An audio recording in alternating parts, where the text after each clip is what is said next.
여호와께 찬송하라. 그는 기이한 일을 행하사 그의 오른손과 거룩한 팔로 자기를 위하여 구원을 베푸셨음이로다.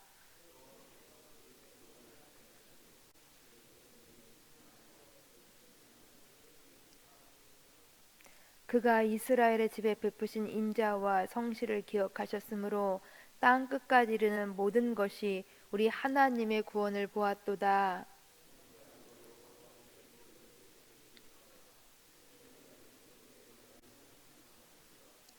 수금으로 여호와를 노래하라. 수금과 음성으로 노래할지어다.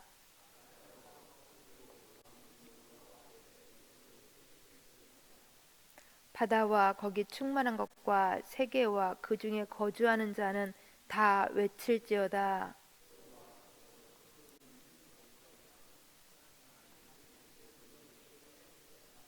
함께 보십니다. 그가 땅을 심판하러 임하실 것이미로다. 그가 의로 세계를 판단하시며 공평으로 그의 백성을 심판하시리로다. 아멘. 오늘 시편의 표제어가 시, 한 글자로 되어 있습니다.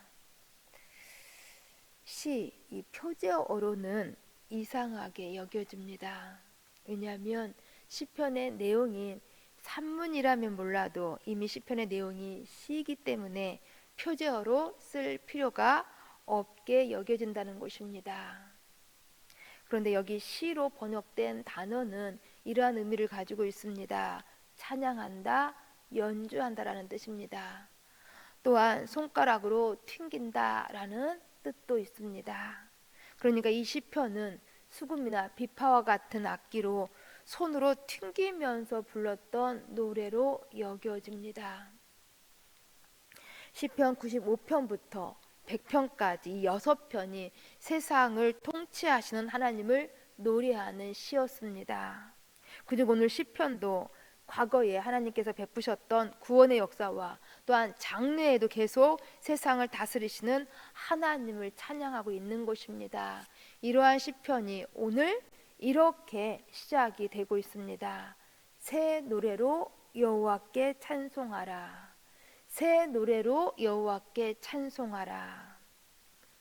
하나님을 찬송하는데 새 노래로 찬송하라는 것입니다. 그렇다면 여기 새 노래는 어떠한 노래가 새 노래일까요? 새로 만들어진, 이제 막 만들어진 그러한 새 노래가 이러한 새 노래를 뜻하는 것일까요? 결코 아닙니다. 요한계시록에 보시면 어린 양의 피로 구속함을 받은 사람들이 노래를 부르고 있는데 바로 이 노래가 새 노래라고 하는 것입니다.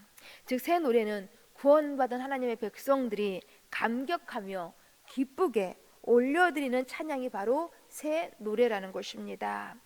고린도후서 5장 17절도 이렇게 말씀합니다. 누구든지 그리스도 안에 있으면 새로운 피조물이라. 이전 것은 지나갔으니 보라 새 것이 되었도다. 그렇습니다. 그리스도로 말미암아 새로운 피조물이 된 사람들이 새로운 기쁨과 감격으로 부르는 노래가 바로 새 노래인 것입니다. 우리가 그리스도 안에서 새로운 피조물이 된 것을 우리 자신이 확신하게 된다면 우리는 세상이 달라 보이는 것을 경험하게 되어집니다. 세상이 새 것으로 보여진다라는 것입니다. 또한 우리가 주님을 만나게 되어지면 주님을 만난 그 이전에 부르는 노래와 주님을 만나고 난 그 이후에 부르는 노래가 많이 다르다라는 것을 우리 또한 경험하게 될 것입니다. 이처럼 주님을 만난 이후에 하나님께 올려드리는 찬양이 새 노래인 것입니다. 이러한 새 노래는 또한 우리의 심령을 새롭게 하기도 합니다. 우리의 마음을 더욱더 감격스럽게 하고 더욱더 큰 기쁨으로 우리 하나님을 향해서 노래하게 한다라는 것입니다. 우리 1절 말씀을 같이 읽습니다. 우리 본문 1절 새 노래로 여호와께 찬송하라. 그는 기이한 일을 행하사 그의 오른손과 거룩한 팔로 자기를 위하여 구원을 베푸셨음이로다. 아멘. 여기 하나님을 새 노래로 찬송해야 하는 이유를 밝혀주고 있는데 그것은 하나님께서 기이한 일을 행하셨기 때문인 것입니다. 또한 하나님의 오른손과 거룩한 팔로 구원을 베푸셨기 때문인 것입니다. 하나님께서 기이한 일을, 구원을 베푸셨기 때문에 우리는 하나님을 새 노래로 찬송해야 한다라는 것입니다. 그렇다면 여기 하나님께서 행하신 기이한 일이란 무슨 말일까요? 여기 기이한 일이란 말은 바로 인간의 능력밖에 이제 뛰어난 그러한 일을 의미합니다. 인간이 전혀 생각하지 못했던 일, 인간의 이성으로는 전혀 이해할 수 없었던 일, 이 일이 바로 기이한 일인 것입니다. 이러한 기이한 일을 하나님의 손과 팔, 즉 하나님의 능력으로 행하셨다라는 것입니다. 바로 이러한 일은 이스라엘에게 베푸신 출애굽의 사건, 구원의 사건을 말하고 있는 것입니다. 하나님의 구원의 사건은 정말 매우 놀랍고 기이한 일들이었습니다. 이러한 기이한 일을 우리 하나님께서 단독으로 하나님의 능력의 손과 팔로 행하셨다라는 것입니다. 결코 어떠한 사람의 개입 없이 오직 우리 하나님께서 홀로 행하신 기이한 일이라는 것입니다. 구체적으로 이러한 일들이 어떠한 것인지 바로 출애굽하기 이전에 하나님께서 베푸셨던 10가지의 재앙의 사건이 바로 이것인 것입니다. 더 나아가서 유월절의 사건, 출애굽한 이후에 홍해를 가르신 사건, 만나와 메추라기로 먹이셨던 사건, 반석에서 물을 내셨던 사건, 불기둥과 구름기둥으로 광야를 인도하셨던 사건, 더 나아가서 40년 동안 광야 생활 속에서 옷이 헤어지지 않고 발이 부르트지 않게 하셨던 사건, 이것은 도저히 인간의 이성으로는 이해할 수 없는 하나님께서만 행하셨던 기이한 사건들이셨던 것입니다. 이러한 기이한 사건들을 우리 하나님께서는 모든 사람들이 알도록, 모든 사람들이 보도록 행하셨습니다. 우리 그 다음 2절 3절에서 말씀하고 있는 것처럼 우리 하나님께서는 구원을 행하시되 한밤중에 몰래 구원을 이룬 것이 아니었습니다. 땅끝까지 모든 열방이 다 보고 알도록 행하신 놀라운 일들이었습니다. 그러기에 이러한 일들은 어떤 누구도 부인할 수 없는 하나님이 행하신 확실한 일이었던 것입니다. 이런 하나님의 구원은 전적인 하나님의 은혜로, 하나님의 약속에 근거하여서 하나님의 인자하심과 하나님의 성실하심에 기인되어서 일어났던 일들이었던 것입니다. 이러한 하나님이시기 때문에 우리 모두는 새 노래로 하나님을 찬양해야 한다라는 것입니다.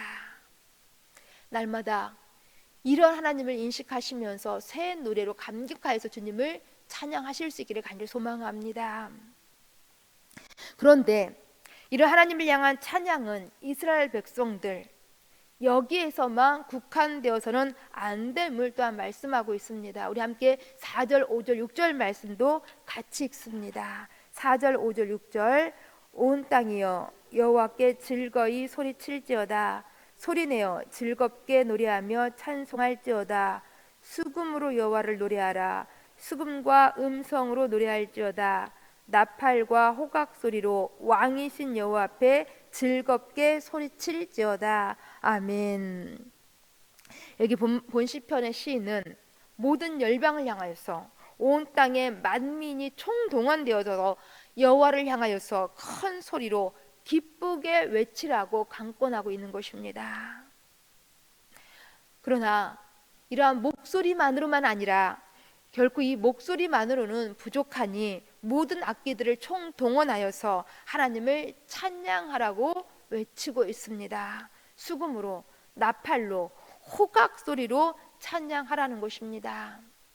여기 수금은 열줄로 된 당시의 대표적인 현악기로서 오늘날의 하프와 비슷하다고 여겨집니다.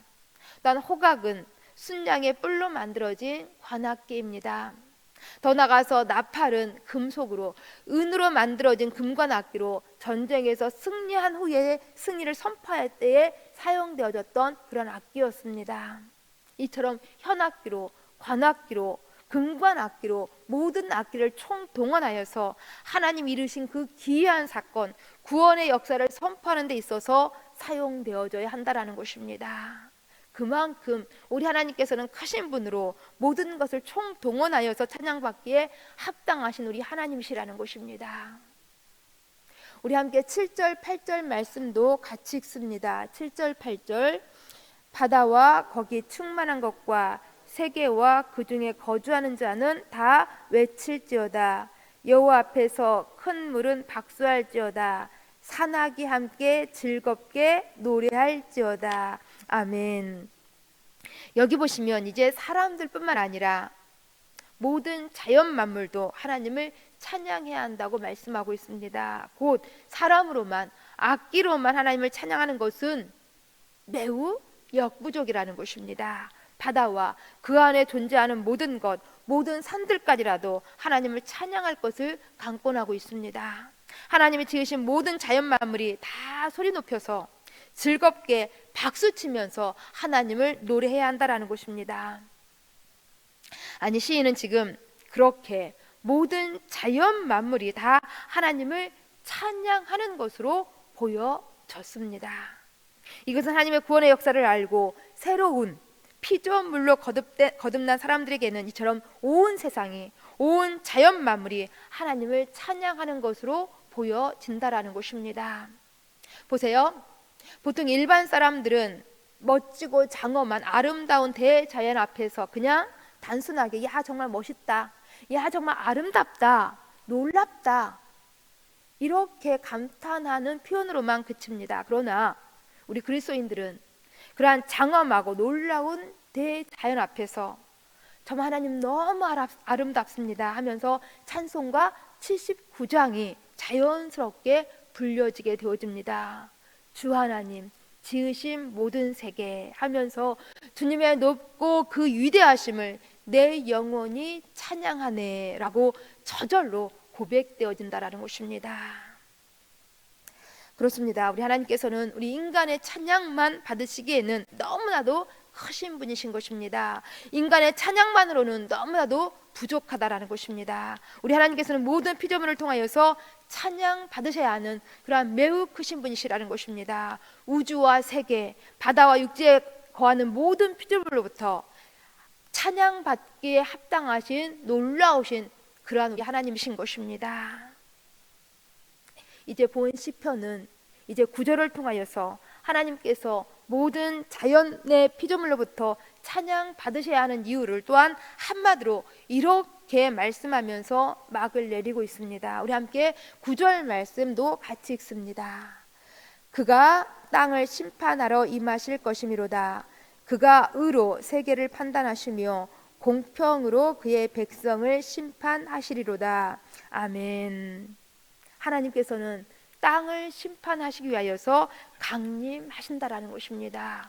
우리 예수님께서 다시 오신다라는 것입니다. 우리 예수님께서 오셔서 의와 공평으로 심판하신다라는 것입니다. 우리 예수님께서 오셔서 의와 공평으로 상급을 주신다라는 것입니다. 바로 이것이 우리가 늘 하나님을 높이 찬양하는 것을 지속할 수 있게 해주는 것입니다. 즉 우리가 하나님 앞에 서야 하는 날이 있다라는 것을 우리가 늘 인식하게 되어질 때에 우리는 제대로 바르게 하나님 앞에서 살아갈 수 있는 것이며 또한 하나님을 어떤 순간에라도 찬양할 수 있는 것입니다. 물론 세상은 언제나 불공평합니다. 그러나 우리 하나님의 다스리심과 판단은 언제나 공평하십니다. 이러한 공평하신 하나님을 의식하는 삶이 있을 때에 우리는 하나님 말씀에 귀를 기울이면서 순종하며 더욱 하나님을 찬양하는 삶을 살 수 있는 것입니다. 바로 이러한 삶이 우리를 세상으로부터 구별해 내는 것입니다. 말씀을 정리합니다. 우리 하나님께서는 단독적으로 홀로의 그 능력과 권세로 기이한 일, 우리를 향한 놀라운 구원의 역사를 이루셨습니다. 이 구원은 하나님의 약속의 완성으로 전적인 하나님의 은혜였습니다. 십자가로 우리를 죄에서 구원하시고 하나님의 자녀로 삼아 주셨다라는 것입니다. 그러기에 우리는 신령한 기쁨을 가지고 구원의 감결 가지고 새 노래로 하나님을 찬양해야 한다라는 것입니다. 우리의 모든 은사를 총동원하여서 모든 악기를 총동원하여서 소리 높여서 기쁘게 박수치면서 하나님을 찬양해야 하는 것입니다. 더 나아가 온 자연 만물 이들과 더불어서 더욱더 즐거이 하나님을 찬양해야 하는 것입니다. 이러한 삶으로 다시 오실 주님을 의식하시면서 늘 하나님 앞에 영광이 되실 수 있기를 간절히 소망합니다. 우리 함께 기도하십니다.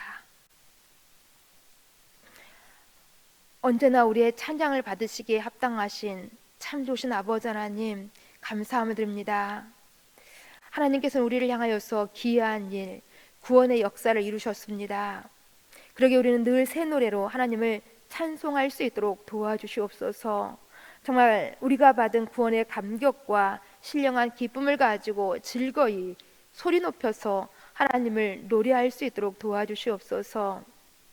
반드시 우리가 하나님 앞에 서야 하는 그 날이 있음을 인식하면서 제대로 바르게 하나님 앞에서 살아갈 수 있도록 도와주시고 하나님을 찬송하게 하셔서 우리가 세상과 다른 구원받은 하나님의 사람임을 늘 드러내면서 하나님께 영광이 되어질 수 있도록 도와주시옵소서. 예수님 이름으로 기도합니다. 아멘.